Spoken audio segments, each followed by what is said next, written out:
আসলে বাংলাদেশের বাবারা বেশিরভাগ দুঃখী হয়, এখনো বলে যে অভিনয় তো করেন বুঝলাম, মানে ব্যক্তিগত জীবনে কি করে। মিথু আপাথারে নেমেছি বন্ধুরে, ধরো বন্ধু আমার কেহ নাই। এই যে গান যে দর্শকের মন জয় করে নিয়েছে, আপনার কি এটা নিয়ে ভবিষ্যতে বড় কোনো প্ল্যান আছে গান নিয়ে? আমার আমার বয়স হয়ে গেছে, যা তাতে আমার আর ভবিষ্যৎ। সারাদিন এক জায়গায় চাকরি করে বিকেল বেলা এসে অভিনয় করলে পেতে হবে। আপনি আগে অভিনয়ের নিয়ম কানুন রীতিনীতি শিখেন, তারপরে আপনি অভিনয়টাকে পেশা হিসেবে নেওয়ার কথা চিন্তা করেন। আমরা জামা পুরুষ মানুষ বিপদে না পড়লে কেউ লুঙ্গি খুলে পালায় না। আপনার জীবনের প্রথম প্রেম? নারীর প্রতি প্রেম। ডুবিরা মরেলাম, মরিনা ডুবেলাম, তোমারই প্রেমে পড়িলাম। ইন্দুবালা গো, ইন্দুবালা গো। Hello everyone, this is Nupur Hassan and welcome back to my regular podcast Social Celeb. আজকে সোশ্যাল সেলেবে এমন একজন অতিথি আছেন যাকে বিশেষণে বিশেষায়িত করার মতো যোগ্যতা আমার নেই। তিনি একবার নয়, দুইবার নয়, ছয় বার জাতীয় চলচ্চিত্র পুরস্কার পেয়েছেন। He is none other then Fazlur Rahman Babu. Hello sir, কেমন আছেন? কেমন আছি, এই প্রশ্নটা করলে একটা মিথ্যে উত্তর দিতে হয়। আছি। কেন মিথ্যে উত্তর দিতে হয়? ভালো না থাকার কারণ কি? অনেক কারণ আছে। ওই একজন কবির উদ্ধৃতি দিয়ে বলি, ওনার নামটা আমার ঠিক মনে নাই। ওনার কবিতাটার লাইনটা ছিল এরকম যে, আমি কতটা মিথ্যেবাদী এটা তুমি যদি আমাকে জিজ্ঞেস করো আমি কেমন আছি তাহলে বুঝতে পারবে। ভালো থাকার একটা কারণ হতে পারে এইবার আপনার ঈদে বেশ কিছু ফিল্ম মুভি এসেছে, তার মধ্যে অন্যতম নীলচক্র। তো কেমন লাগছে মুভিতে? সবার দারুণ সাড়া পাচ্ছেন, সবাই আপনাকে নিয়ে সবসময় প্রশংসা করে, এবার আরো অন্যভাবে করছে। এই ব্যাপারটা কিভাবে এনজয় করেন? হ্যাঁ, সার্বিকভাবে আমাদের ছবি নিয়েই কথাবার্তা হচ্ছে, এবং গত ঈদেও মানে এইটা তো ছিল আমরা যেটা কোরবানি ঈদ বলি, ঈদুল আজহা। তো এই ঈদের এবং তার আগের ঈদেও ঈদুল ফিতর যেটা রোজার ঈদ, সেখানেও বেশ কিছু ছবি আলোচনায় এসেছিল, এবং এই ঈদেও 4-5টা ছবি খুবই আলোচনায় এসেছে। এটা সার্বিকভাবে ভালো লাগে। যে আসলে ভালো লাগে এই জন্য যে আমরা তো আসলে শুধু যে অভিনয় করি অভিনেতা তা তো না, আমরা তো আসলে চলচ্চিত্রকে ভালোবাসি, নাটককে ভালোবাসি, থিয়েটারকে ভালোবাসি। সেই ভালোবাসার জায়গায় থেকে তো অভিনয়টাকে ধীরে ধীরে এটাকে পেশা হিসেবে নিয়েছি, এই কাজটা করি। তো সার্বিকভাবে যখন কোনো চলচ্চিত্র নিয়ে আলোচনা হয়, সেই ছবিতে আমি অভিনয় করি বা না করি, এবং দর্শক যদি হলে যাওয়া শুরু করে, এটা আমাদের প্রত্যেকেরই একটা আনন্দের বিষয়। আনন্দের বিষয় এই কারণে, এবং একটা ভালো ছবি হলে আমি তো যে শুধু একজন অভিনেতা তা তো না, আমি তো একজন দর্শক, তাই না? একটা ভালো চলচ্চিত্র দেখতে যাব পরিবার পরিজন নিয়ে অথবা বন্ধু বান্ধবদের নিয়ে, আনন্দ করবো, একটা ভালো সময় কাটবে। তো এটা একটা আনন্দের বিষয় না? তো সেটা তো আছে। আর যেহেতু এটা আমার পেশা, আমি চলচ্চিত্রে অভিনয় করি, নাটকে করি, তো সেই জায়গা থেকেও তো আমি আশাবাদী হই যে আমাদের চলচ্চিত্র ঘুরে দাঁড়াচ্ছে, দর্শকরা যাচ্ছে, আমাদের দেখলে চলচ্চিত্র না দু একটা কথা বলছে, এটা আমি অনেক মানে এনজয় করি, ভালো লাগে। নিঃসন্দেহে এটা আশার একটা আলো বলা যায়, কারণ আমরা জানি কি বেশ কিছুদিন আগে আমরা হল বিমুখ ছিলাম, আর এখন আমরা ঈদ আসলে সবার আগে ভাবি যে এই মুভিটা দেখতে যেতে হবে। আর সবচেয়ে বড় ব্যাপার, এখন কিন্তু আসলে টিকিট পাওয়া যাচ্ছে না। এতদিন হওয়ার পরেও আমরা বেশ কিছু মুভি দেখি হলে টিকিট পাওয়া যায় না। এই ব্যাপারটাকে কিভাবে দেখছেন? হলে টিকিট পাওয়া যায় না, এটা তো একদিক থেকে ভালো যে হলে টিকিট পাওয়া যাচ্ছে, তবে হলে টিকিট না পাওয়ার পেছনে একটা কারণ হচ্ছে অনেক ভালো ছবি, অনেক দর্শক যাচ্ছে ছবি দেখতে, সেই যে কারণে আমরা টিকিট পাচ্ছি না। আরেকটা কারণ হচ্ছে যে আমাদের যত দর্শক আছে, আমাদের একটা শহরের যে পপুলেশন বা সারা বাংলাদেশের যে পপুলেশন, সেই তুলনায় আমাদের প্রেক্ষাগৃহের সংখ্যা খুবই কম।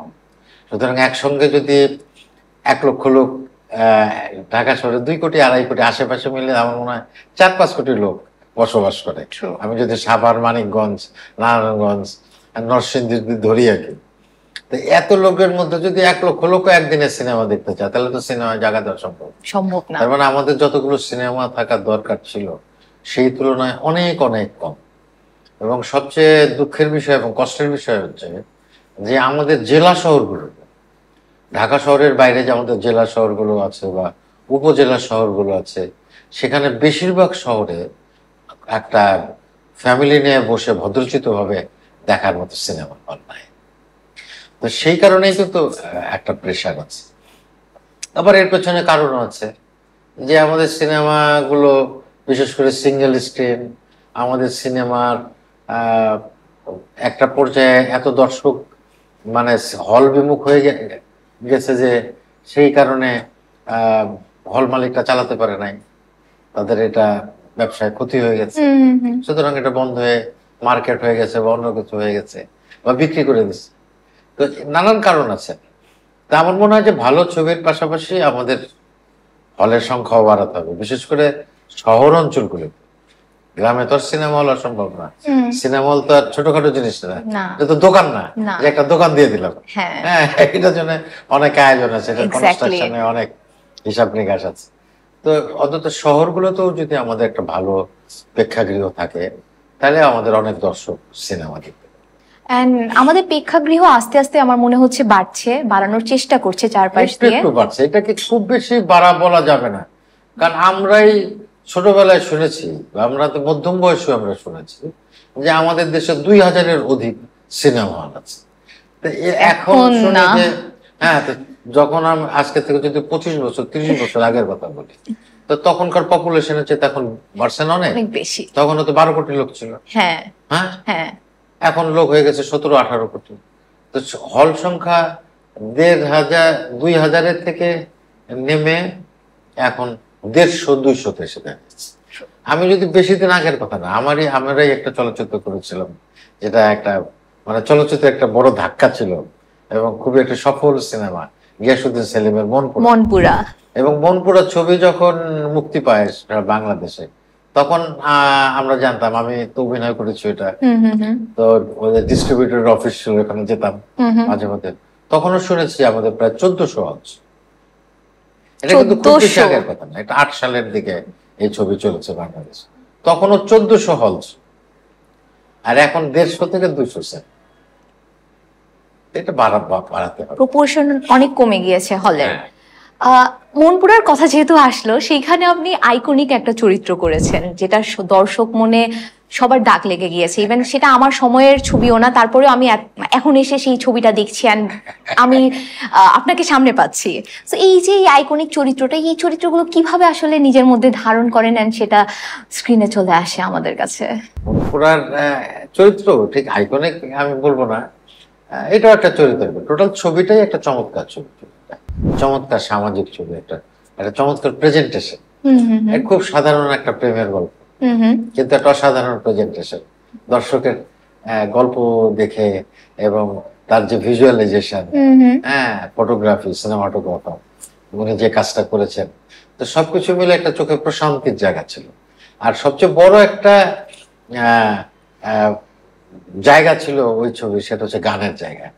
ওই ছবি কিন্তু রিলিজ হওয়ার প্রায় 6 মাস আগে ওর অ্যালবামটা বেরিয়েছিল, গানের অ্যালবামটা, তখন তো সিডি বেরিয়েছে। এই সিডি কিন্তু বাংলাদেশের সুপার ডুপার হিট ছিল, মানে এমন কোনো মানুষ নাই সেই গান না শুনে নাই। আমরা তো সাধারণত জানি যে সিনেমার গান সাধারণত মানে একটা বয়সের কাছে, এক বয়সের কাছে এক একটা গান জনপ্রিয় হয়। কোনো গান হয়তো একটু বয়স্ক লোক যারা তারা বেশি পছন্দ করে, তরুণরা পছন্দ করে না। আবার ইয়াংরা যেটা খুব গান পছন্দ করে, সেটা হয়তো বৃদ্ধ লোক খুব একটা পছন্দ করে না। কিন্তু মনপুরার একটা অদ্ভুত ব্যাপার ছিল যে মনপুরার গানগুলো একদম শিশু থেকে শুরু করে, যে মাত্র শোনা শিখেছে সে থেকে শুরু করে একদম বৃদ্ধ পর্যন্ত সবাই গান। তো এইটাও একটা বড় জায়গা ছিল মনপুরার সাফল্যের পেছনে, এবং একটা চমৎকার সামাজিক একটা প্রেমের গল্প। এবং আশ্চর্যজনক হলেও সত্য, সেই গানটা আমি মেকআপ রুমে শুনছিলাম আজকে।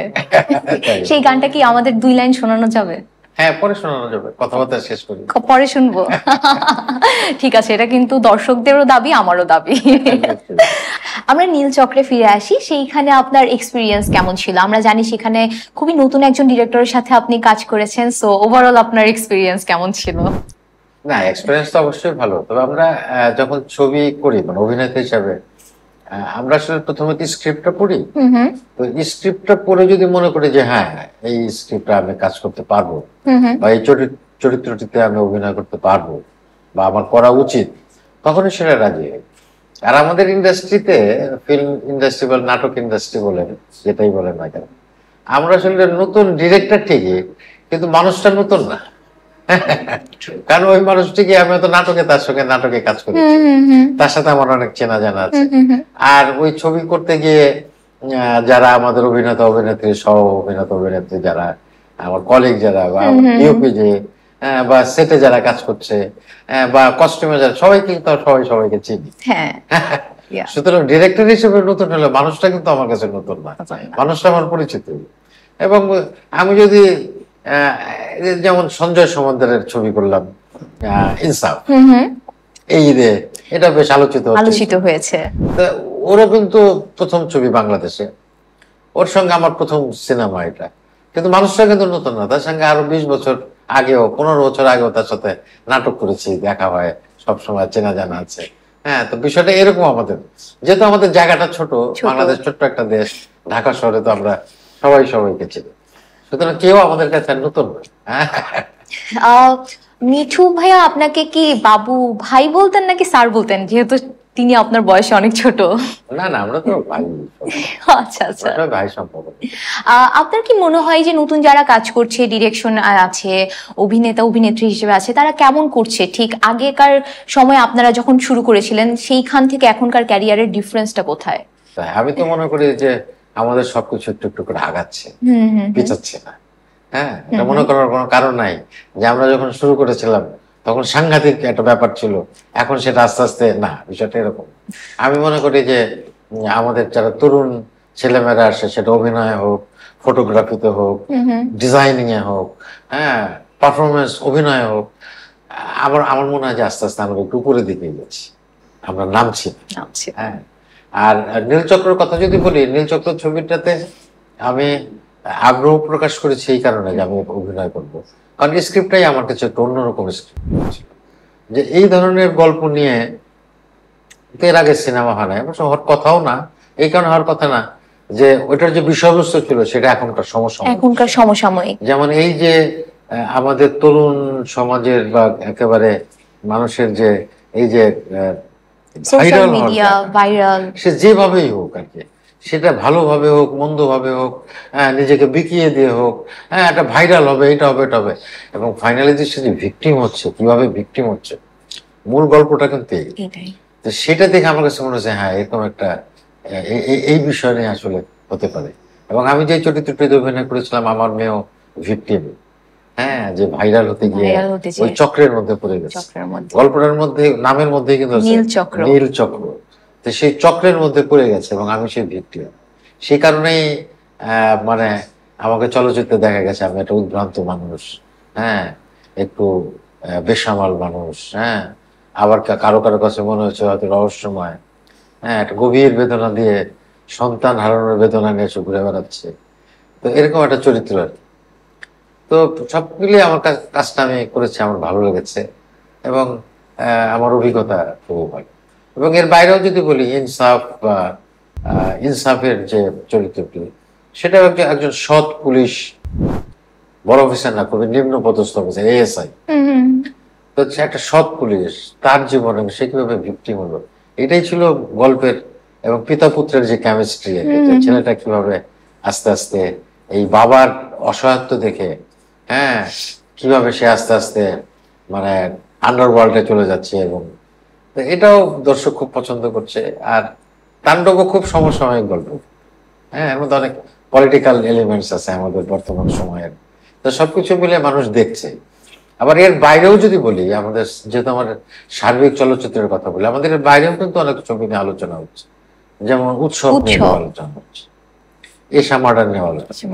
এবং উৎসবে আমি যতদূর জানি ঈদের সময় রিলিজ হওয়ার কারণে হয়তো সব মানুষ দেখতে পায় নাই, অত হল পায় নাই, কিন্তু আমার কাছে মনে হচ্ছে এই ছবিটা কিন্তু একটা অন্য জায়গায় যাবে আর কি। এবং যারাই দেখছে এই ছবিটা তারাই খুব প্রশংসা করছে। হ্যাঁ, আমরা তো অনেক সময় আছে যে নিজেরা একটু প্রশংসা করি, হ্যাঁ আমার বন্ধু ছবি বানিয়েছে আমি একটু বেশি প্রশংসা করলাম, বা আমার বন্ধু অভিনয় করেছে আমি একটু বেশি প্রশংসা করলাম। কিন্তু উৎসবের ক্ষেত্রে বিষয়টা একেবারে অন্যরকম। উৎসবে যেই দেখছে সেই খুব প্রশংসা করছে, এবং এটা একেবারে সামাজিক। আমি এখনো দেখি নাই, আর আমিও অভিনয় করিনি, তবে আমি হয়তো এই সপ্তাহের মধ্যেই দেখে ছবিটি। বললাম যে যেহেতু হল কম ছিল, যার ফলে এই ছবিটা দেখা হয়। তো সবকিছু মিলে আমরা আসলে ধীরে ধীরে আশাবাদী হয়েছি। আর চলচ্চিত্রটা যদি আরো একটু বলি, সেটা হচ্ছে যে আমরা কিন্তু লক্ষ্য করছি যে আমাদের ছবি, এই বাণিজ্যিক ধারার ছবি, অবশ্যই সব ছবি বাণিজ্যিক ধারারই হওয়া উচিত, কারণ এত টাকা যে লগ্নি করেন তার টাকাটা তো তুলতে হবে। তারপরেও বলি আমরা একটু ক্লাসিফাই করি আর কি, ক্লাসিফিকেশন করি যে এইটা বাণিজ্যিক ধারার ছবি, এটা অবাণিজ্যিক ধারার ছবি। হ্যাঁ, তো এর বাইরেও যে ছবি হচ্ছে সেই ছবিও কিন্তু আমরা বেশ আলোচনায় আসছে আমাদের ছবি। যেমন কানের মতো একটা বড় উৎসবে আমাদের একটা শর্ট ফিল্ম এবার গেছে, এবং সে কিন্তু সেই ছবিটিও কিন্তু পুরস্কৃত হয়েছে, সমাদৃত হয়েছে। এই যে আমাদের আদনান আলী, এর বাইরেও মোহাম্মদ নুরুজ্জামানের একটা ছবি, যেটা মস্কো আন্তর্জাতিক চলচ্চিত্র উৎসবে যে ছবিটিও খুবই সমাদৃত হয়েছে, প্রশংসিত হয়েছে, মাস্তুদ। হ্যাঁ, তো আন্তর্জাতিক পর্যায়ে কিন্তু আমাদের চলচ্চিত্র নিয়ে কথাবার্তা হচ্ছে, এবং আমার মনে হচ্ছে যে আমরা আমাদের চলচ্চিত্র নিয়ে আমরা আসলে ঘুরে দাঁড়িয়েছি। হ্যাঁ, এবং আমরা চলচ্চিত্র নিয়ে আমার বিশ্বাস যে আমরা অনেক দূর যেতে পারবো। আমাদের মেগাস্টার সাকিব খানের সাথে আপনার কাজের অভিজ্ঞতা আছে, আপনি অনেক কাজ করেছেন, তার সাথে কাজের এক্সপিরিয়েন্স গুলো আসলে দিনকে দিন কি চেঞ্জ হচ্ছে নাকি আগের মতোই আছে? না, অনেক কাজ করেছি সাকিব খানের সাথে। সাকিব বাংলাদেশের মেগাস্টার, তার সঙ্গে আমার প্রথম কাজ হয়েছে তুফান সিনেমা, আর দ্বিতীয়ত এই তাণ্ডবে একটা মজার ব্যাপার হচ্ছে যে তাণ্ডবে আমি ছিলাম কিন্তু আমার সাথে তার দেখা হয় না, কারণ এক ফ্রেমে ছিলাম না, এক ফ্রেমে করি নাই। তবে তুফানে সেই সুযোগটা ছিল, বরবাদেও করেছি, সেখানেও কিন্তু মজার ব্যাপার হচ্ছে যে সেখানেও কখনো এক ফ্রেমে আসা হয়নি। হ্যাঁ, কিন্তু তুফানে এক ফ্রেম আছে। তবে আমার অভিজ্ঞতা অনেক ভালো। আর সাকিবের সঙ্গে যেহেতু আগে আমি কাজ করি নাই, রিসেন্টলি 2-1 বছর কাজ করছি, আমার কাছে ভীষণ প্রফেশনাল মনে হচ্ছে। একজন অভিনেতার যেরকম হওয়া উচিত, যেভাবে চলা উচিত, ওনার অভিনেতা বা চলচ্চিত্রের স্টারের যেভাবে চলা উচিত, যে বিহেভ করা উচিত তার কয়েকজনের সাথে, সেটা একদম ঠিকঠাক আছে। এবং আমার কাছে মনে হয় যে কেউ সাকিবের সাথে কাজ করলে ডিসকমফোর্ট ফিল করবে। আচ্ছা, আমরা একটা ফানি কোশ্চেনে চলে যাব। আমরা প্রায় দেখি স্ক্রিনে আপনি দুঃখী বাবার অভিনয় করেন, আপনি কি রিয়েল লাইফেও দুঃখী বাবা? এটা নিয়ে ডিটেইলস যদি বলতেন। তাই না? আসলে বাংলাদেশের বাবারা বেশিরভাগ দুঃখী হয়, বাবারা তো বেশিরভাগ দেয়, আসলে বাবারা তো নেয় না, তাই না? সারা জীবন সংসারের বোঝাটা নেয়, তাই না? তারপর বৃদ্ধ বয়সে বাবারা বোঝা হয়ে যায় বাংলাদেশের পরিপ্রেক্ষিতে বলতে। আর তবে আমার ক্ষেত্রে যেটা হয়েছে যে আমাদের গল্পগুলো যেমন ভাবে লেখা হয়, আর ওই এগুলো অনেক টাচি হয়। যেমন আমি যদি বলি যে আমি আমার ছেলেমেয়েরা বলে, এই কথাটা বলে যে তুমি তো মানে জাতীয় দুঃখী বাবা হয়ে গেছে। সেটা হচ্ছে যে ওই একটা ছোট্ট শর্ট ফিল্ম করেছিলাম আমি, 3 মিনিটের, ওই যে বাবা দিবস, এটা এখনো চালায়, যে সন্তানের নিজের জন্য জুতা কিনতে গেছে, পরে নিজের ছেঁড়া জুতাটা রেখে সন্তানের কথা মনে হচ্ছে, আর ও তো একটা জুতা চাইছিল আমার কাছে, সে জুতাটা কিনে এনে চলে যায়। এবং শেষ ডায়লগটা ছিল এরকম যে বাবা হও তখন বুঝবা। হ্যাঁ, আসলে তবে এটাও ঠিক আবার যে আমি কিন্তু অভিনেতা হিসেবে ইয়াং জেনারেশনের কাছে অবশ্যই যে বাবা আসলে কি, এইটা আসলে আমি আমার অভিনয়তে আমি কিছুটা হলেও বোঝাতে পেরেছি। এবং বাবা দিবসে এই ছোট্ট শর্ট ফিল্মটা প্রায় চালায় বিভিন্ন এবং সবার কাছে আছে। তো সেই জায়গা থেকে এই ধরনের কোন চরিত্র আসলে ডিরেক্টররা হয়তো মনে করে যে এটা আমি ওনাকেই নেবো, হ্যাঁ ওনাকেই নেবো। সেই কারণে করি। এবং আমি যে বিষয়টা এনজয় করি না তা না, হ্যাঁ, আমি এনজয় করি বলেই সেটা করি। আবার বিপরীতও আছে, হ্যাঁ, এমন বাবাও আছে যে খুবই একেবারেই বিপরীত আর কি, হ্যাঁ, সেরকম বাবাও করেছে। তো অভিনেতাদের তো সবই করতে হয়, সবই করতে হয় যখন যেরকম আসে। তারপরে জানতে চাবো, অভিনেতা হিসেবে এই যে দুঃখ বোধ বা যে কোনো ফিলিংস আমরা যখন ফুটিয়ে আনার চেষ্টা করি, এইটা কোথা থেকে আসে, ইন্সপিরেশনটা কোথা থেকে পান? দুঃখের তো ইন্সপিরেশন লাগে না, আসলে এটা অবজারভেশন। এটা হচ্ছে অবজারভেশন যে অভিনেতাকে তো আসলে তার নিজের সত্তা থেকে বেরিয়ে অন্য একটা সত্তায় রূপান্তরিত হতে হয়। এই রূপান্তরের কাজটাই আসলে অভিনেতা করে। যদি আমরা বেশিরভাগ ক্ষেত্রে সচরিত্রে অভিনয় করি, মানে আমি যেটা সেটাই অভিনয় করার চেষ্টা করি, ঠিকঠাক মতো কথাবার্তা বলি, তাহলে তো অভিনয় হয়ে যায়। কারণ প্রত্যেকটি মানুষই একটা চরিত্র, কিন্তু অভিনেতার কাজ হচ্ছে রূপান্তরের কাজ। এখন আমি আর একটা চলচ্চিত্রের কথা বলি, যেমন অজ্ঞাতনামা একটা ছবি আছে। তো অজ্ঞাতনামা চলচ্চিত্রে আমার চরিত্রটা ছিল একদম গ্রামের একজন প্রান্তিক মানুষ, সামান্য হয়তো কিছু জমি জমা আছে, তার একটি মাত্র ছেলে ছিল, সেই ছেলেটিকে জমি জমা বিক্রি করে বিদেশে পাঠিয়ে দিয়েছে। তারপর সে খবর পেয়েছে সেই ছেলেটি নাই, সেই ছেলেটি মারা গেছে। তো এইটা তো আমার, তারপর থেকে পুরো গল্পটা কিন্তু এখান থেকে শুরু হয়েছে। হ্যাঁ, আপনি হয়তো দেখেন নাই, তবে আপনার, আমার মনে হয় যে ছবি দেখা উচিত। খালি প্রশ্ন করলে তো হবে না, ছবিও দেখতে হবে। তো এই যে তারপরে পুরো গল্পটা, ওই বাবা, ওই ছেলের লাশ, হ্যাঁ, একটা বড় একটা জার্নি আছে। তো আমার তো এই অভিজ্ঞতা নাই, তাই না? না, এই অভিজ্ঞতা না, তাহলে অভিনেতা কি করে? অভিনেতা ফিল করে। অভিনেতা ফিল করে যে একজন মানুষ, এরকম একজন মানুষ, একজন প্রান্তিক মানুষ, তার সন্তান, একমাত্র সন্তান হারা গেলে তার কাছে কিরকম লাগতে পারে। হ্যাঁ, এটা সে ফিল করে সে নিজের মতো করে সেটাকে প্রডিউস করে, ডেলিভার করে, যেটাই আপনি বলেন। আপনার রন্ধ্রে রন্ধ্রে যে অভিনয়টা ঢুকে গিয়েছে, সেটা খুব ভালো করে বোঝা যায়। আপনি যখন বলছিলেন আমি তখন ফিল করছিলাম। তো সেটাই, অভিনেতাকে আসলে তো ফিলটাই করতে হয়। শুধু যে অভিনেতা না, গান গাওয়ার সময় কিন্তু ফিল করতে হয়। যেমন ধরেন, গানের কথা এসে গেল, আবার আপনি একবার গানের কথা প্রশ্নটা তুলছিলেন, সেটা বলি যে একই গান দেখা যায় যে একই নোটেশনে একই রকম গান, একই কথা। ধরেন রবীন্দ্রসঙ্গীত বা নজরুল গীতি, তো রবীন্দ্রসঙ্গীত তো 10টা শিল্পী একই নোটেশনে একই গান গাচ্ছে, তো 10 জনের এটা 10 রকম লাগে, 10 রকম মনে হচ্ছে। কণ্ঠের জন্য লাগতে পারে, কিন্তু মূল বিষয়টা যেটা লাগে সেটা হচ্ছে সবাই একভাবে ফিল করে। হ্যাঁ, সবাই একভাবে ফিল করে না। তো গানের ক্ষেত্রেও কিন্তু তাই, ফিল করার বিষয় আছে। গান হয়তো আমরা গলা দিয়ে গাই, হ্যাঁ, সুর তাল লয় ঠিক রাখি, কিন্তু ওই যে যিনি অন্তর দিয়ে গান, তার গানটা বেশি ভালো লাগে। গানের কথা যেহেতু চলে এসেছে, আমি বলবো যে গানের প্রতি আসলে আগ্রহটা কবে থেকে শুরু হলো, এন্ড এটা অভিনয়ের সাথে কিভাবে সমন্বয় করে চালিয়ে যাচ্ছেন? গানের সাথে অভিনয়ের সমন্বয়, গান আসলে অভিনয়েরই একটা সাবজেক্ট আপনি ধরে নিতে পারেন। যারা অভিনয়ে উপরে পড়ালেখা করে এই বিশ্ববিদ্যালয়ে, তাদের কিন্তু সঙ্গীত একটা সাবজেক্ট থাকে, তাদের একটু গান সম্পর্কে জানতে হয়। তো আমরা তো বিশ্ববিদ্যালয়ে অভিনয়ের উপর লেখাপড়া, আমরা তো থিয়েটার করতে করতে অভিনয় শিখেছি, তারপরে অভিনয় করা শুরু করেছি। তো তখন থেকে আমরা জানতাম যে গানটা খুব জরুরি। আর আমরা যারা থিয়েটার করতাম, এখনো যারা করি, আমাদের থিয়েটারে প্রচুর গানের ব্যবহার আছে স্টেজে।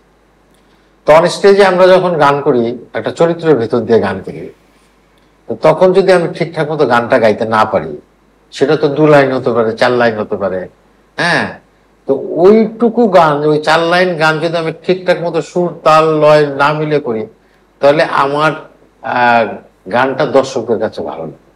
এবং আমি যদি গান একটা গায়কের জায়গা থেকে করি, ধরেন আমি একজন কীর্তনিয়া, আমাকে হয়তো স্টেজে 2টো লাইন হয়তো কীর্তনে টান দিতে হচ্ছে, তো দর্শক যদি শুনে, যদি দর্শকের কাছে ভালো না লাগে, তাহলে তো আমার চরিত্রটা বিশ্বাসযোগ্য হবে। আমরা কি করি, আমি তো কীর্তনীয় না, কিন্তু আমি তো দর্শকে বিশ্বাস করি, তাই না? আমি তো রিক্সাওয়ালা না, রিক্সাওয়ালা চরিত্র অভিনয় করছি, আমি দর্শকদের বিশ্বাস করি। তো সেই কারণে গানটাও জানতাম। তো আমি যখন অভিনয় শুরু করেছি তখন থেকে আমার ইচ্ছাটা ছিল যে আমি ঠিকঠাক মতো অভিনয় করার জন্য যা যা শেখা দরকার সেই জিনিসগুলো আমি মোটামুটি শিখব। তবে আমি যে গান অনেক জানি এটা মনে করার কোনো কারণ নাই। আমি অল্প জানি যেটুক আমার অভিনয়ের জন্য কাজে লাগে, হ্যাঁ সেইটুক আমি জানার চেষ্টা করছি। কারণ গান একটা বিশাল সাবজেক্ট, অনেক চর্চার ব্যাপার, অনেক বড় সাধনার ব্যাপার, সবই সাধনার ব্যাপার, অভিনয় অনেক বড় স্বাধীনতার ব্যাপার। তো একসাথে অনেকগুলো আসলে হয় না, একটা হয়। তো এইটা আসলে সাবসিডিয়ারি আর কি, হ্যাঁ মানে মূল সাবজেক্টটা যদি অভিনয় হয় তো সাবসিডিয়ারি হচ্ছে সঙ্গীত, সেখান থেকেই শেখা। আর যে গানের গান তো মানুষ ছোটবেলা থেকেই পছন্দ, একজন মানুষ তো ছোটবেলা থেকে গান পছন্দ। একটা শিশু একটা মিউজিক বাজলে সে কিন্তু শরীর দোলায়, তাই না, সে হাততালি দেয়, হ্যাঁ তো চোখ মুখ নাক খেলা করে, তাই না। এটা ছোটবেলা থেকে গান পছন্দ করে না এরকম মানুষ আমি দেখি না। আমিও ভীষণ পছন্দ করি, প্রচুর গান শুনতাম রেডিওতে। আমরা যখন ছোট ছিলাম তখন তো রেডিও চালাচ্ছিল না, রেডিওতে প্রচুর গান আর গান গাইতে পছন্দ করি। এই যে গান যে দর্শকের মন জয় করে নিয়েছে, আপনার কি এটা নিয়ে ভবিষ্যতে বড় কোনো প্ল্যান আছে গান নিয়ে? আমার বয়স হয়ে গেছে যা, তাতে আমার আর ভবিষ্যৎ আমার তো আর্টিস্টের বয়স নেই, আর্টিস্টের বয়স নেই, তারপরে তো একটা মার্জিন তো আছে। একজন মানুষ তো 300 বছর বাঁচবে না নিশ্চয়ই, তাই না। আর একটা বয়সের একটা সীমা থাকে যে একজন মানুষ হয়তো 70 বছর পর্যন্ত কাজ করতে পারে, 80 বছর পর্যন্ত কাজ করতে, তারপর তো তার এনার্জি থাকে, তাই না। আমরা আবার ফিরে আসি, আপনি 6 বার জাতীয় চলচ্চিত্র পুরস্কার পেয়েছেন, বলা যায় বাংলাদেশের মার্লন ব্র্যান্ডো। কেমন অনুভূতি হয় যখন আসলে নিজেকে এইভাবে দেখতে পান? হ্যাঁ অবশ্যই এটা ভালো লাগে। এটা তো পুরস্কার আসলে কাজের স্বীকৃতি, যে আমি একটা কাজ করেছি, এই কাজটা ভালো হয়েছে, সুতরাং এই বছরের সেরা অভিনেতা হিসেবে বা সেরা পার্শ্ব মানে চরিত্রের অভিনেতা হিসেবে আমাকে জাতীয় পুরস্কার দেওয়া হয়েছে। এটা অবশ্যই একটা স্বীকৃতি, তবে আমি এটাকে মানদণ্ড মনে করি, আমি এটাকে কাজের মানদণ্ড মনে করি না, আমি মনে করি স্বীকৃতি। মানদণ্ড স্বীকৃতির মধ্যে কিন্তু পার্থক্য আছে। এখন ধরে যদি এইভাবে বলি যে ছাত্রই আছে ক্লাসে 3 জন, আমি ফার্স্ট হয়ে গেলাম, হতে পারে না।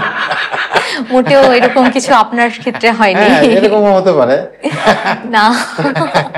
তো সেটা তো আর আপনি মানদণ্ড বিচার করতে পারবেন না, ওই ছাত্র 3 জনের মধ্যে ফার্স্ট হয়েছে, তো মনে করেন আমিও 3 জনের মধ্যে ফার্স্ট হয়েছি, এটা আপনার বিনয়। তবে পুরস্কার অবশ্যই যে স্বীকৃতির কথা বললাম, এটা আমাদেরকে অনুপ্রাণিত করে, উৎসাহিত করে আরো ভালো কাজ করেন। আর জাতীয় পুরস্কার যেহেতু এটা জাতীয় পুরস্কার, সুতরাং জাতীয় পুরস্কার পেলে তো তা একজন অভিনেতার বা একজন শিল্পীর দায়িত্ব অনেক বেড়ে যায়। হ্যাঁ, যে আমার পেছনে কি ধরনের কাজ করা উচিত, আমার কিভাবে চলা উচিত, হ্যাঁ একজন অভিনেতা হিসেবে আমি আর কি কি করতে পারি, হ্যাঁ সেই দায়িত্বটা অনেক বেড়ে যায়। তো আমি সেটা অনুভব করি যে আমার আসলে কিভাবে কাজ করা উচিত, কি কাজ করা উচিত। পুরস্কারের কথাটা যদি আরেকবার এইভাবে বলি যে পুরস্কার হয়তো ভবিষ্যতে আরো পাবো, নাও পেতে পারি, সেটা বড় কথা না, কিন্তু আমি মনে করি যে আমি যেন আরো ভালো কাজ করতে পারি, আরো বেটার কাজ করতে পারি, আরো ভালো চরিত্রে অভিনয় করতে, আরো ভালো চলচ্চিত্রের সঙ্গে নিজেকে যুক্ত রাখতে পারি, সেই আকাঙ্ক্ষা, হ্যাঁ সেই আকাঙ্ক্ষাটা সব। দারুণ, বেশ দারুণ। এই আকাঙ্ক্ষার জন্যই কি অগ্রণী ব্যাংকের চাকরি ছেড়ে পুরো দস্তুর অভিনয়ে চলে আসা হয়েছিল? আসলে আমরা যখন শুরু করেছিলাম থিয়েটার থেকে তো শখের বসে থিয়েটার শুরু করছিলাম স্টুডেন্ট, তারপরে ধীরে ধীরে এই শখটা এমন একটা জায়গায় চলে গেল যখন দেখলাম যে আসলে এই থিয়েটার করা ছাড়া, বা এই থিয়েটার তো মেইনলি আমি অভিনয় করতাম, থিয়েটারে তো অনেক ধরনের কাজ হয়, কেউ সাংগঠনিক কাজ করে, কেউ ডিরেকশন দেয়, স্ক্রিপ্ট লেখে, কেউ ডিজাইনের কাজ করে, আমি মূলত অভিনয় করতাম। আমি দেখলাম যে এই কাজটি যে আমার অনেক ভালো লাগে, এবং যেহেতু আমরা মফস্বল শহর থেকে আসছি, ঢাকা শহরে আমি চাকরি করি, আমি থিয়েটার করি আরণ্যক নাট্য দলের সঙ্গে, এবং আমি দেখলাম যে আমি ওই কাজটি করি ঠিকই, কিন্তু আমি ওই কাজটি আমি এনজয় করি না, হ্যাঁ আমার ভালো লাগে না। তা যে কাজটা আমার ভালো লাগে না শুধুমাত্র জীবন ধারণের জন্য আমাকে করতে হয়, এটা তো একটা পেইন আসলে, এটা তো একটা বেদনা আসলে না। আর বাংলাদেশের বাস্তবতাই এরকম, পৃথিবীর বেশিরভাগ দেশের বাস্তবতা এরকম যে সবচেয়ে পছন্দের যে কাজটি, সেই কাজটিকে খুব বেশি মানুষ পেশা হিসেবে নিতে পারে না। তো আমি চেষ্টা করেছি যে আমি আমার সবচেয়ে পছন্দের কাজটিকে যেন পেশা হিসেবে নিতে পারি। তো আমি সেদিক থেকে অনেক সৌভাগ্যবান যে আমি একটা সময় বুঝতে পেরেছিলাম যে আমি অভিনয়টাকে পেশা হিসেবে নিতে পারবো, যদিও ঝুঁকি ছিল অনেক। কারণ আজকের থেকে আরো 20 বছর আগের কথা বলছি, তো তখন তো এটা অনেক ঝুঁকি ছিল। আমি তো আর অভিনয় যেহেতু একটা শরীর নির্ভর শিল্প, হ্যাঁ, সুতরাং আমি তো কোনো কারণে অনেক কিছু হয়ে যেতে পারতো, হ্যাঁ, তো সেটা হয় নাই। উপরওয়ালাকে ধন্যবাদ, যে আমাকে হয় নাই, আমি সুস্থ ছিলাম এবং কাজটা ঠিক মতো করতে পেরেছি। আর নিজেকে সৌভাগ্যবান মনে করি যে আমি আমার সবচেয়ে পছন্দের কাজটি, প্রিয় কাজটিকে আমি পেশা হিসেবে নিতে পেরেছি। পরিবারের সম্মতি কি ছিল? আপনার স্ত্রী রোকসানা এছাড়াও আপনার বাবা মা সবার সম্মতি কিরকম? বাংলাদেশের বেশিরভাগ মধ্যবিত্ত পরিবারের মানুষদের কাছে একটা সরকারি চাকরি, বিশেষ করে ব্যাংকের চাকরি, হ্যাঁ সরকারি ব্যাংক, কোন সরকারি চাকরি, এর উপরে মনে হয় কোনো খুবই দামি একটা কাজ, এর উপরে মনে হয় কোনো পেশা নাই। হ্যাঁ, যেমন আমাদেরকে কিন্তু এখনো বলে যে অভিনয় তো করেন বুঝলাম, মানে ব্যক্তিগত জীবনে কি করে? আমি আমার একটু দুষ্টামি করে বলি যে এটা কি অব্যক্তিগত জীবনে আমি এটা বলি? বলে না না, অভিনয় তো করেন, গান করেন, অভিনয় করেন, কিন্তু ব্যক্তিগত জীবনে কি কিছু করেন না। মানে তার ধারণা হয় ব্যবসা করেন, নাহলে চাকরি করেন। আসলে এটা আমাদের মাথায় আসে না। তবে এখন অনেক তরুণ ছেলেমেয়েরা কিন্তু অভিনয়টাকে পেশা হিসেবে নিচ্ছে, লেখালেখিটাকে পেশা হিসেবে নিচ্ছে। অনেক ভালো স্ক্রিপ্ট রাইটার আমি জানি অনেকে আছে যারা লেখালেখি করছে, হ্যাঁ, অনেক আছে সেট ডিজাইনের কাজ করছে, অনেক আছে কস্টিউম ডিজাইনের কাজ করছে, হ্যাঁ। তো এটা পেশা হিসেবে নিতে পারছে, পেশা হিসেবেই তো নেওয়া উচিত আসলে। সারাদিন এক জায়গায় চাকরি করে বিকেল বেলা এসে অভিনয় করলে পেতে হবে। তরুণ প্রজন্মের কাছে যদি আমি আপনাকে বলি যে ওরা অনেকেই চায় আসলে অভিনয় বা ওদের প্যাশনের জায়গাটাকে পেশা হিসেবে নিতে, বাট কিছু না কিছু ঝুঁকি বা পিছুটান থেকে যায়, সেটা আসলে তখন তাদের কি করা উচিত? ঝুঁকি তো নিতেই হবে। এখন আপনি কি পড়াশোনা করে সাথে সাথে চাকরি পেয়ে যাবেন? হ্যাঁ, তা তো পাবেন। তো আপনি অভিনয়টা করতে চান, তো অভিনয়টা করবেন। আপনি ধীরে ধীরে, আপনার যদি যোগ্যতা থাকে, আপনি ধীরে ধীরে একটা জায়গায় যাবেন, এটা আমি বিশ্বাস করি। আপনার যদি যোগ্যতা থাকে আপনি ধীরে ধীরে একটা জায়গায় যেতে পারবেন, হ্যাঁ। আর সবচেয়ে বড় কথা হলো যে আপনাকে কিন্তু শিখে আসতে হবে। আপনি 5 বছর মেডিকেলে লেখাপড়া করে আপনি ডাক্তার হবেন, তারপর ডাক্তার হিসেবে আপনি কেমন হবেন সেটা আমি তো বলতে পারবো না। যে আপনার কাছে কি রোগীর লাইন দিয়ে দাঁড়িয়ে থাকবে, নাকি 2-4 জন রোগী আসবে, হ্যাঁ, সেটা তো পরের বিষয়। আগে তো আপনাকে ডাক্তার হতে হবে। তারপরে ডাক্তার না হয়ে যদি একটা চেম্বার খুলে বসে থাকেন, সেখানে তো রোগী আসবে না, নাকি আসবে না? আপনাকে অভিনেতা হতে হবে। আপনি আগে অভিনয়ের নিয়ম কানুন রীতিনীতি শিখেন, তারপরে আপনি অভিনয়টাকে পেশা হিসেবে নেওয়ার কথা চিন্তা করেন। আমরা এই জেনারেশন নিয়ে যখন কথা বলছি তখন একটা ব্যাপার চলে আসে, আমরা খুব তাড়াতাড়ি ফেড আপ হয়ে যাই, হার মেনে নেই। আবার একই সাথে সামাজিক যোগাযোগ মাধ্যমও আমাদের জীবনটাকে অনেকটা আবদ্ধ করে রেখেছে। আপনি নীলচক্রে এরকমই একটা চরিত্রে কাজ করেছেন, একজন কিশোরীর বাবা হিসেবে, তরুণীর বাবা হিসেবে। এই ব্যাপারটাকে আসলে কিভাবে দেখবেন? আমরা আসলে কোন দিকে যাচ্ছি? বা নানান দিক আছে, তবে একটা বলে যে আমাদের একটা স্বভাবগত প্রবণতা বাংলাদেশের মানুষের, আমরা এই শর্টকাটে সবকিছু পেয়ে যেতে চাই।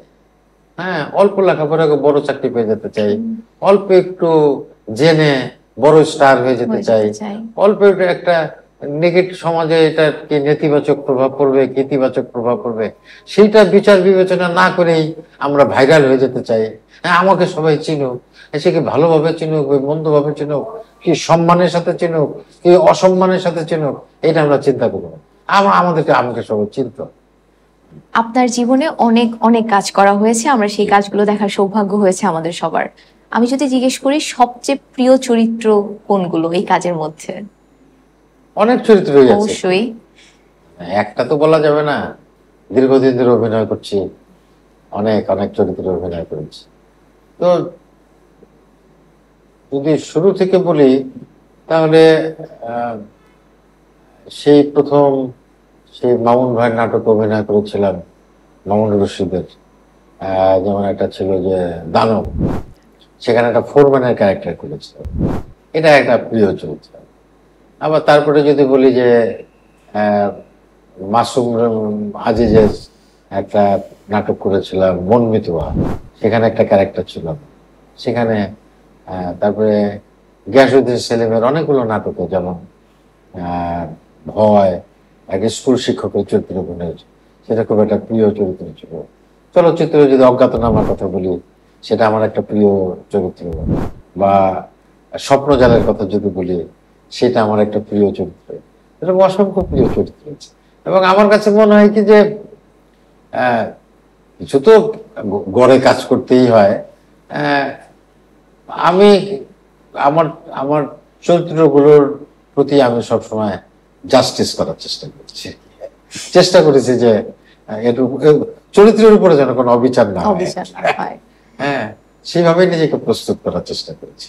সেটা আমরা সব সময় দেখে আসছি।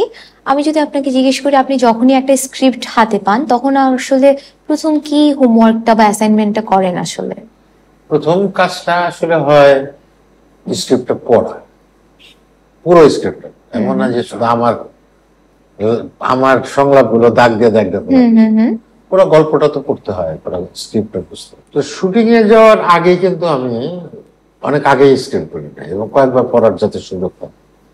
এবং কয়েকবার পড়লে যেটা হয়, চরিত্রটা তো মাথার ভেতরে ঘুরতে থাকে। এই ঘুরতে ঘুরতে কোনো সময় চরিত্রের একটা লাইন পেয়ে যায়। হ্যাঁ, এইটা অনেকটা ওই আসল করার মতো। জিন পরিতে আসল করে। তো চরিত্রগুলো কিন্তু অভিনেতার উপর একটা আসর করে। আসলে সবসময় যে করে তা না, কখনো কখনো ঠিক মতো ডাকতে পারলে, ফকিরা যেমন ডাকে না, ডেকে ডেকে জিনরে আনে, তো অভিনেতাও কিন্তু ওই ডেকে ডেকে ওই চরিত্রকে নিজের মধ্যে নিয়ে আসে। প্রপারলি যদি আসর করে, তারপরে বেশি কিছু করতে হয়। তারপরে ওই অভিনেতা যখন সেটে গিয়ে ক্যামেরার সামনে দাঁড়ায়, তখন সে ওই চরিত্রের মতো করেই বিহেভ করে, যদি ঠিকঠাক মতো জায়গাটা তৈরি। তবে তার আগে আর একটা কথা আছে, সেটা হচ্ছে অভিনেতাকে কিন্তু রেগুলার একটা অনুশীলনের ভিতরে যেতে। যেমন যিনি গান করেন, তিনি প্রতিদিন অনুশীলন করেন না, তিনি রেওয়াজ করেন না। যিনি নাচেন, নৃত্যকলা শিল্পীজন, নৃত্যশিল্পী যারা, তারা রেগুলার প্র্যাকটিস করেন না?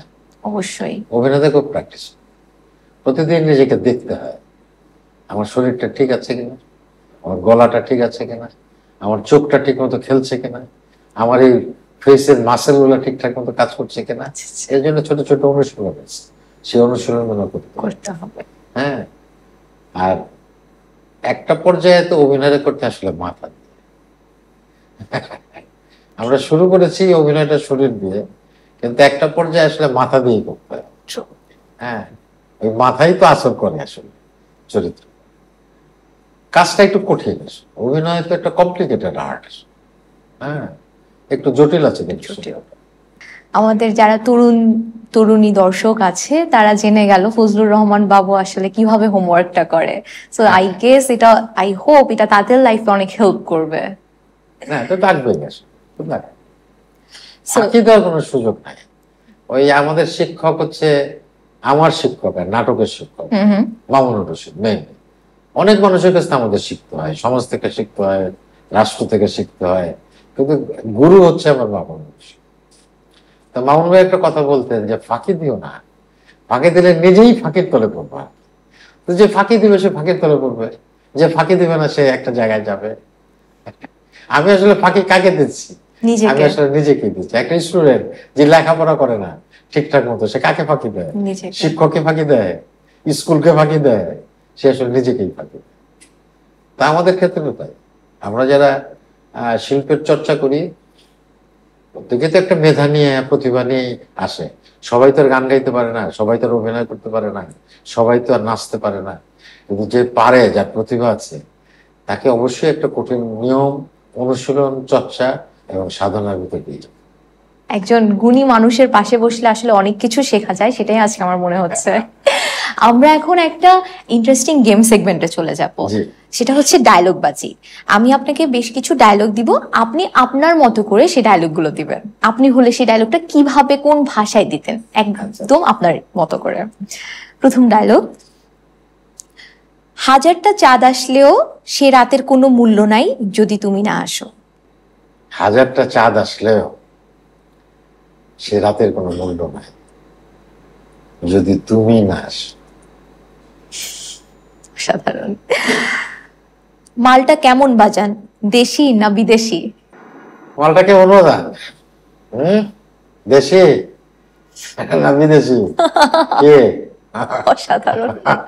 একটা যদি সুযোগ পাই তুফানকে খেয়ে দেবো স্যার। একটা যদি সুযোগ পাই তুফান রে একদম খায়।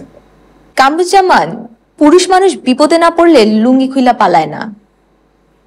কামরুজ্জামান, পুরুষ মানুষ বিপদে না পড়লে কেউ লুঙ্গি খুলে পালায় না।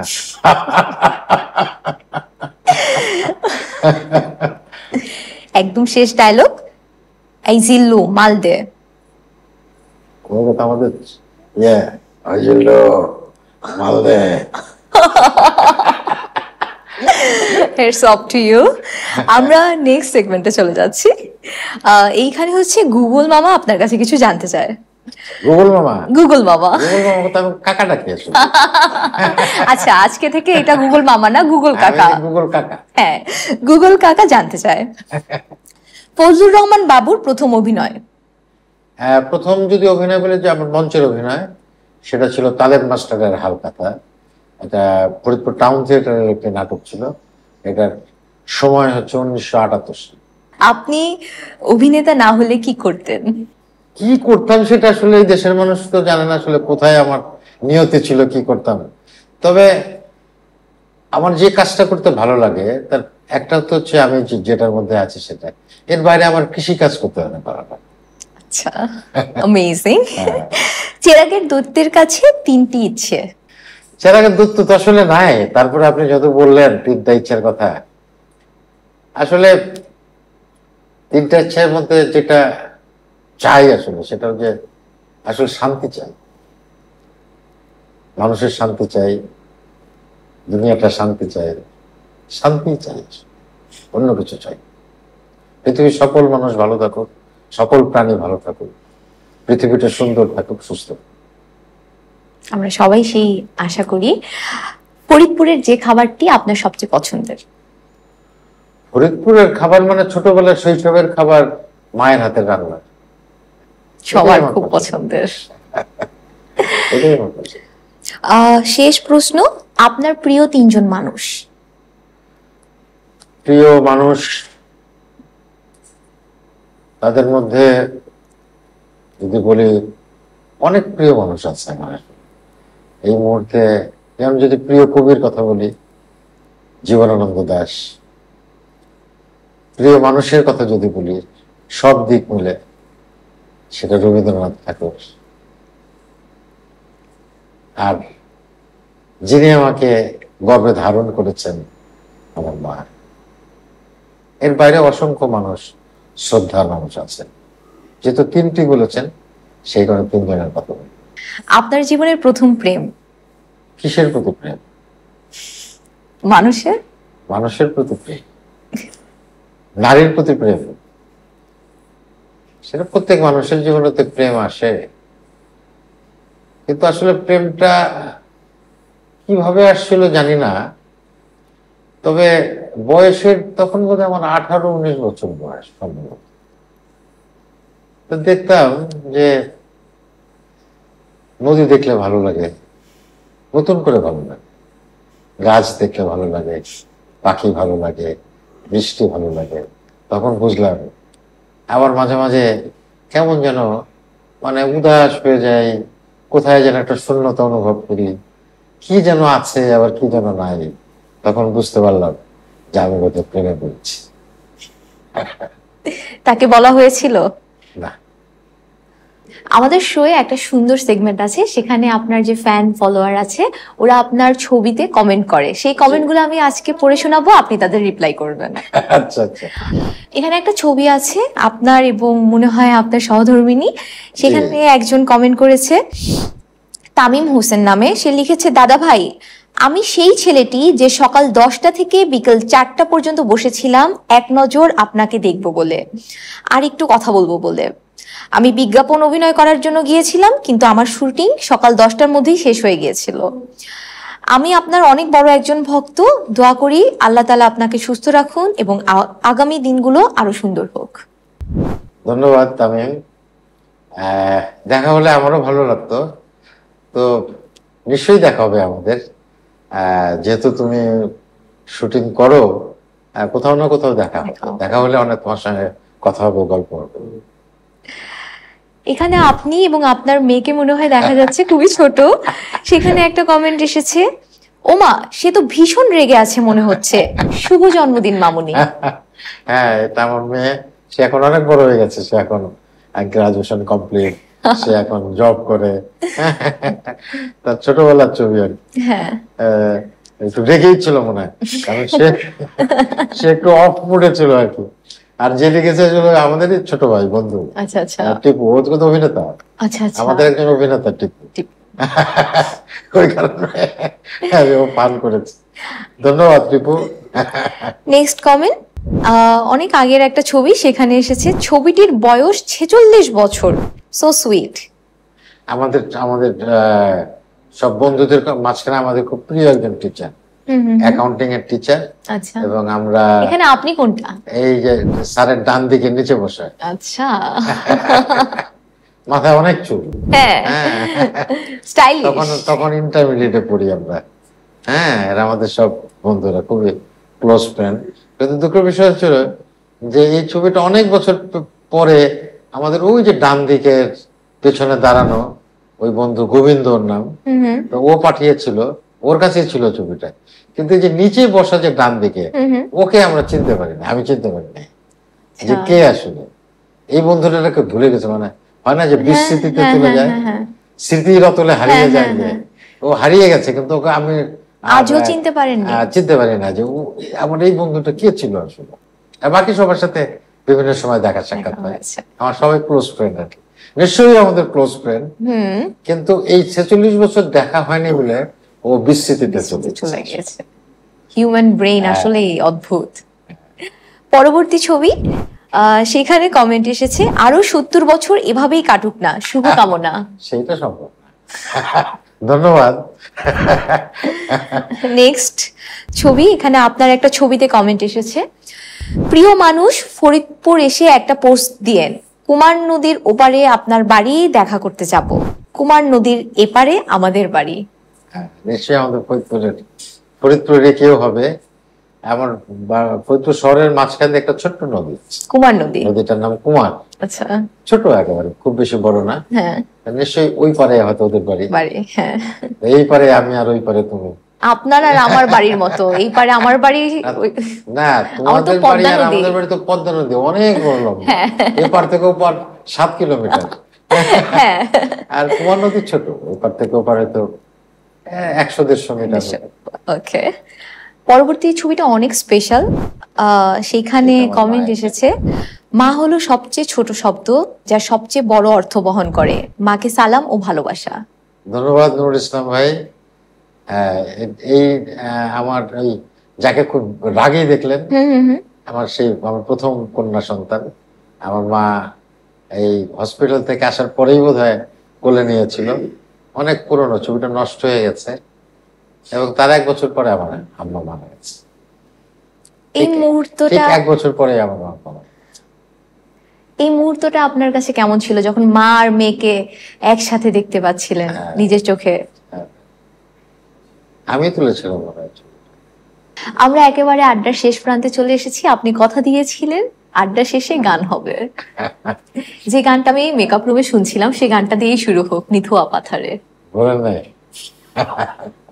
যেখানে যাই এই সুযোগ কি মিস করা যায়? যেখানে যাই সেখানে শুধু আমাকে এই গানটাই গাইতে। না, আমরা আরেকটা গানও শুনবো। তাই?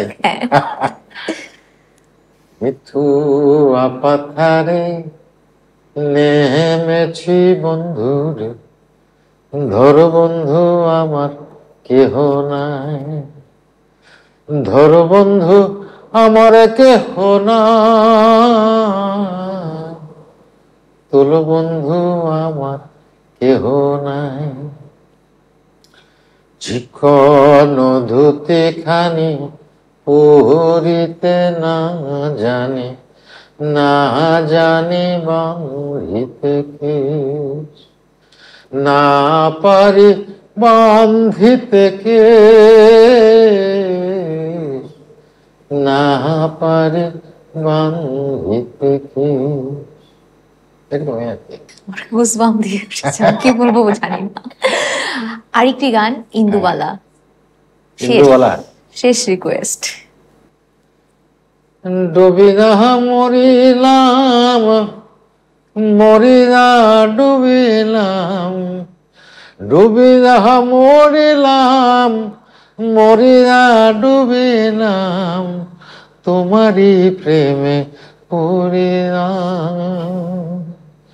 ইন্দুবালা গো,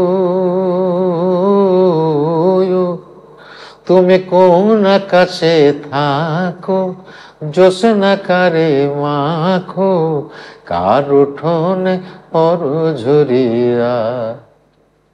ডুবিনা মরিলাম, মরিলা ডুবিলাম, ডুবিনা মরিলাম, মরিলা ডুবিলাম, তোমারই প্রেমে পড়িলাম। ইন্দুবালা গো, ইন্দুবালা গো। খালি গেল তুই প্রেসের গান গাবো।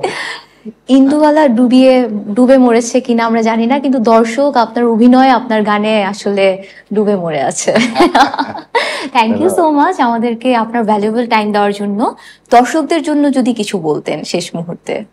সবাই ভালো থাকবেন, সুস্থ থাকবেন, দীপ্ত টেলিভিশনের সঙ্গে থাকবেন। অবশ্যই। থ্যাংক ইউ সবাইকে আমাদের পাশে থাকার জন্য, এবং পরবর্তী শোতে আমি আবারও হাজির হয়ে যাব স্পেশাল কোনো গেস্ট নিয়ে। ততদিন পর্যন্ত ভালো থাকতে হবে, সুস্থ থাকতে হবে, এবং আশেপাশের মানুষকে কিন্তু ভালো রাখতে হবে।